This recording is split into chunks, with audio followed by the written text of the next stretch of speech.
O Edson Fachin defendeu hoje o diálogo sobre a criação de um código de conduta para os ministros dos tribunais superiores em 2026. A declaração foi feita na sessão que marcou o encerramento do ano judiciário.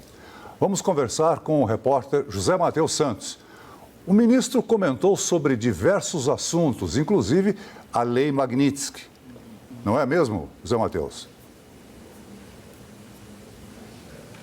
Boa noite, Celso, Marina e a todos que nos acompanham aqui no Jornal do SBT News. Isso mesmo, Celso. O ministro Edson Fachin, que preside o Supremo Tribunal Federal, defendeu novamente nesta sexta-feira a criação de um código de conduta para os ministros dos tribunais superiores, especificamente do Supremo Tribunal Federal. A fala de Fachin foi proferida na sessão de encerramento do ano judiciário aqui em Brasília. O STF entra em recesso agora em dezembro e volta às atividades em fevereiro. Fachin já defendeu em outras ocasiões a criação de um código de conduta para os ministros do STF. Inclusive, ele já vem amadurecendo essa ideia há algum tempo em conversas com integrantes do tribunal, onde encontra resistências, e também com presidentes de outros tribunais superiores, como os presidentes do Superior Tribunal de Justiça, do Superior Tribunal Militar e do Tribunal Superior Eleitoral. Edson Fachin preside o Supremo desde setembro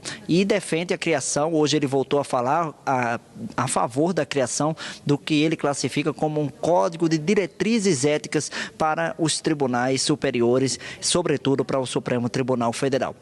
Essa criação de um código de conduta ganhou força nas últimas semanas, mas para que isso se efetive em 2026, que será um ano que Fachin ficará na presidência durante todo o ano, já que nesse ano ele assumiu em 29 de setembro, ou seja, está na função de presidente do Supremo Tribunal Federal há menos de 3 meses. No ano que vem ele vai ter mais tempo para trabalhar isso e terá o desafio de convencer os pares a implantá-lo. Como disse o nosso analista de política César Feitosa ao longo da nossa programação hoje, Fachin tem feito diálogo, inclusive, com ex-presidentes do Supremo Tribunal Federal, como Rosa Weber e Celso de Mello, que são ministros aposentados. O presidente do Supremo Tribunal Federal também defendeu que em 2026 haja um reforço da colegialidade das decisões e também uma atuação do judiciário voltada à defesa de minorias e também à equidade racial e também à equidade de gênero. Mantras que Fachin já vem defendendo desde que assumiu a presidência do Supremo no final de setembro. Durante a sessão de encerramento do ano do Judiciário, o ministro Gilmar Mendes, que é o decano, ou seja, o mais antigo em atuação no plenário do STF, defendeu a Corte, disse que o tribunal é importante para a consolidação do Estado Democrático de Direito e também comentou sobre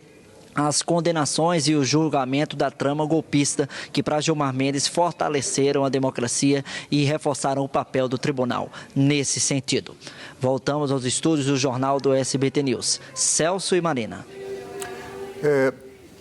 O ministro Fachin tem recebido, vamos chamar aqui para a conversa, o César Feitosa e o Ranier. O ministro Fachin volta à tona aí com a defesa do novo Código de Conduta para o Superior Tribunal Federal, o Superior Tribunal Militar e o STF. E ganhou o apoio, né, César? Você que tem informações da Carmen Lúcia, que é ministra do STF, de Herman Benjamin, do STJ, Luiz Felipe Vieira de Mello Filho, do Tribunal Superior do Trabalho, e Maria Elizabeth Rocha, do STM. Apesar de alguma divergência dentro do próprio STF, não é isso? Exato, Celso. Como o José Matheus falou agora há pouco, o Fachin assume a presidência do STF no dia 29 de setembro e no dia 30 pela manhã ele já tem a primeira reunião com os demais presidentes dos tribunais superiores, que são 5. O STF com Edson Fachin, o TSE com Carmen Lúcia, o Tribunal Superior do Trabalho com Luiz Felipe de Vieira Mello, o STJ com Herman Benjamin e o STM, o Tribunal Militar, com Maria Elizabeth Margareth Rocha. E nessa primeira conversa ele já falou sobre esse interesse dele de apresentar uma proposta de código de conduta inspirado no regramento alemão, e ele já teve um consenso ali já nessa primeira reunião sobre o interesse em aprovar essa proposta. É um momento muito raro que nós temos hoje na cúpula do judiciário, em que os 5 presidentes dos tribunais superiores estão alinhados nessas questões mais, digamos, éticas e morais, porque sempre, ou quase sempre, o mais comum era sempre nesses tribunais ter pelo menos um ministro que não concordava muito com essas críticas que são feitas, mais especialmente ao Supremo Tribunal Federal, sobre a conduta dos ministros e não só a imparcialidade, mas a aparência da imparcialidade, a necessidade da população entender e sentir justiça nas decisões dos ministros do Supremo Tribunal Federal. Hoje são 2 os caminhos que Fachin pretende percorrer, uma apuração minha com a repórter Paola Cuenca, publicada hoje no site do SBT News. A primeira é, já com esse acordo, com esse consenso com os presidentes dos demais tribunais militares, dos demais tribunais superiores, de uma aprovação no CNJ de um código de conduta para todos os tribunais, exceto o STF, que não se submete ao controle jurisdicional do CNJ. E depois, a expectativa é de uma aprovação desse código de conduta no CNJ já no primeiro semestre do ano que vem. Depois, a expectativa é de que no segundo semestre o Supremo Tribunal Federal, por meio de uma negociação, de um consenso com os demais ministros, possa aprovar esse novo código de conduta aí já para os próprios ministros do Supremo. Há resistência, especialmente dentro do STF, mas o ministro e presidente do STF, Edson Fachin, tem se articulado com presidentes de tribunais constitucionais de outros países e com ex-ministros do STF para tentar quebrar essas resistências e conseguir aprovar um texto no ano que vem. Ranier, a gente acompanhou hoje o encerramento do ano judiciário, né? Então, só em 2026 os trabalhos serão retomados e, além dessa defesa pelo Código de Conduta dos próprios ministros, o presidente da Suprema Corte, Edson Fachin, levantou outras questões. Ele, por exemplo, criticou o que chamou de personalismos e defendeu aumentar as decisões tomadas em grupo pelos ministros e não mais decisões monocráticas, como a gente acompanhou várias sendo tomadas ao longo desse ano e também muito criticadas, às vezes por autoridades que foram alvo de ações, a exemplo do ex-presidente Jair Bolsonaro, que em alguns momentos foi alvo de decisões monocráticas, também outros parlamentares e atores importantes na política brasileira. Qual é a sua avaliação dessa presidência de Edson Fachin a partir do momento que ele assume, então, a presidência do STF em setembro e começa a ter um discurso que, de certa forma, diverge ou traz novos elementos ali que a Corte não discutia até então e como deve ser isso em 2026? Marina, a atuação inicial do Edson Fachin, ela tem sido, de fato, divergente em relação a um grupo, vamos dizer assim, mais proeminente ou que está mais sob os holofotes da imprensa, que é aquele grupo que é integrado pelo ministro Alexandre de Moraes, pelo ministro Gilmar Mendes, pelo ministro Dias Toffoli. O Edson Fachin, ele internamente, ele não milita dentro desse grupo e, ao assumir a presidência, ele tem adotado essas posições que, em alguns momentos, conflita com esse grupo, pelo menos com esse grupo. Essa decisão dele de, pelo menos, tentar articular, tentar colocar de pé um código de conduta, ela foi recebida com certo ceticismo e com uma certa irritação, até porque ela foi coincidente com as revelações, as notícias que, por exemplo, o ministro Dias Toffoli viajou num jatinho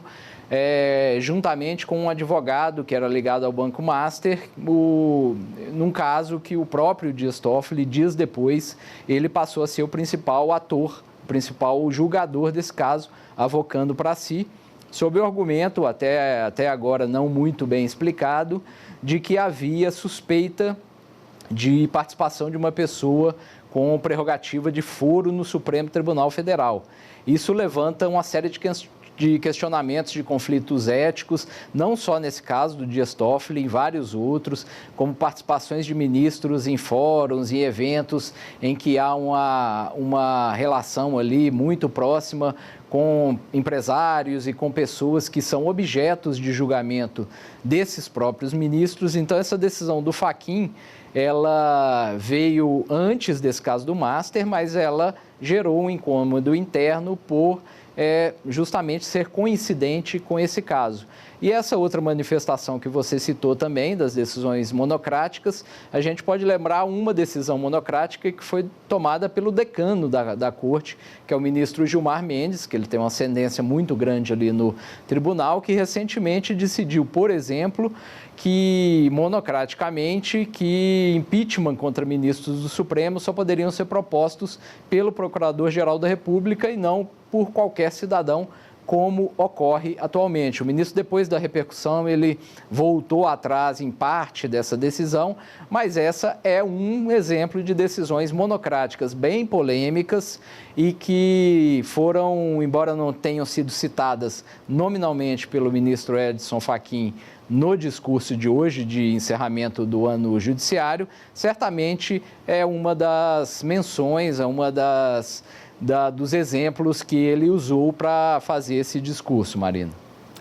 Você citou o caso do ministro Toffoli, Ranier, mas vale lembrar que nós tivemos o caso do desembargador do Tribunal Federal do Rio de Janeiro, né? Que ele vazou informações de uma operação da Polícia Federal. Que foi... Isso, ele acabou preso sobre essa suspeita, né, de vazar informações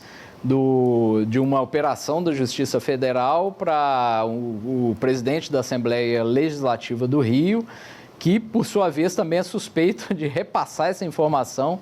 para o principal investigado no caso, que é o deputado estadual TH Joias, que também está preso, que é suspeito de envolvimento com nada mais, nada menos do que uma facção criminosa, o Comando Vermelho. Então, os exemplos são muitos, Celso, são vários aí, não se restringem também à capital federal. César, só para a gente amarrar esse assunto, o ministro Edson Fachin, no seu discurso final, né, que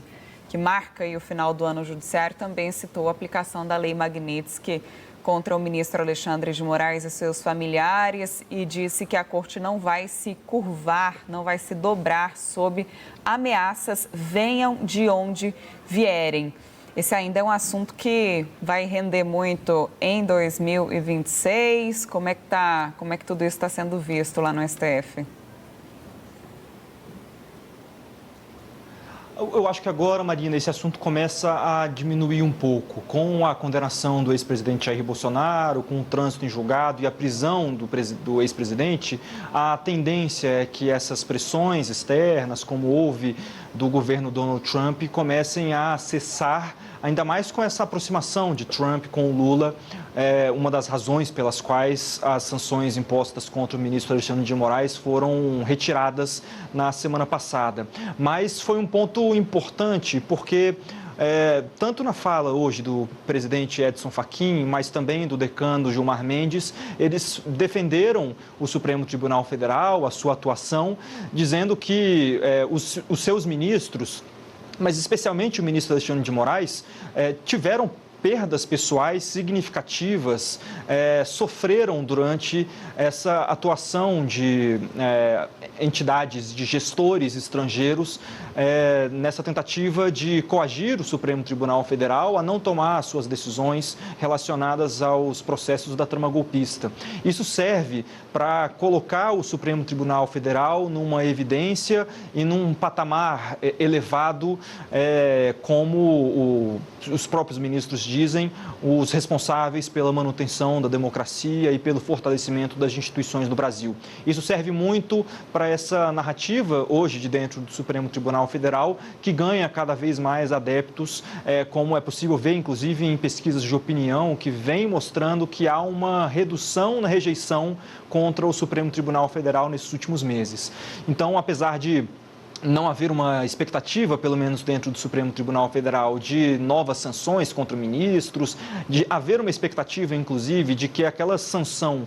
de cancelamento de vistos de 8 dos atuais 10 ministros do Supremo, na verdade de 7 dos atuais 10 ministros do Supremo, com a saída do ministro Luiz Roberto Barroso, esse discurso vai continuar por algum tempo dentro da Corte, mas a tendência é que ele vá diminuindo com o tempo. César Feitosa e Ranier Bragon, muito obrigada mais uma vez.